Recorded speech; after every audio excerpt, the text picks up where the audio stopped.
Hi Friday morning நேற்று நைட்டே சன்னா ஊற வச்சுட்டேன். இன்றைக்கி மார்னிங் பிரேக்ஃபாஸ்ட்டுக்கு வந்து சப்பாத்தியும் சன்னா மசாலும் தான். நான் மோஸ்ட்லி சன்னா மசாலா பண்ணால் வெங்காயம் தக்காளி பேஸ்ட் மாதிரி அரைச்சி ஊற்றி தான் பண்ணுவேன். அது டேஸ்ட்டு சூப்பராக இருக்கும். இன்றைக்கி கொஞ்சம் ஆப்போசிட்டாக வந்து அதை அரைக்காமல் வதக்கி போட்டேன். இந்த டேஸ்ட்டுமே வந்து நல்லா தான் இருக்கும். ஆனால் ரெண்டுத்துக்குமே கொஞ்சம் டிஃப்ரென்ஸ் வந்து தெரியும். சரி செஞ்சு வச்சுட்டு சப்பாத்தி பண்ணலான்னு சொல்லிட்டு ஸ்டார்ட் பண்ணிட்டேன். முள்ளங்கி வந்து அழுகுற மாதிரி என் காதில் ஒரு சவுண்டு. என்னை வந்து காப்பாற்று, ஒரு 10 நாள் நான் ஃப்ரிட்ஜில் தான் கிடக்கிறேன், என்னை ஏன் எதுக்குமே யூஸ் பண்ண மாட்டேன்னு சொல்லிட்டு ஒரு சவுண்டு.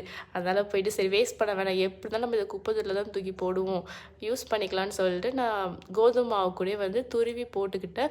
மோஸ்ட்லி பார்த்தீங்கன்னா எங்கள் வீட்டில் வந்து நான் தான் வெஜிடபிளாக சாப்பிட மாட்டேன். மாணிக்கு வந்து எல்லா வெஜிடபிளுமே சாப்பிடுவாங்க. அதனால் நான் தான் வந்து இந்த மாதிரி எக்ஸ்ட்ரா பிட்டிங் அங்கேயும் இங்கேயும் போட்டு வேஸ்ட் பண்ணுவேன்.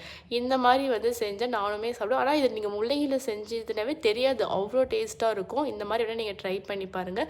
முள்ளங்கி கொஞ்சோண்டு ஜீரகம் அப்புறம் வந்து கொத்தமல்லி தழை 3மே அழகாக கட் பண்ணி அது உள்ளே போட்டு செஞ்சு பாருங்கள், சூப்பராக இருக்கும்.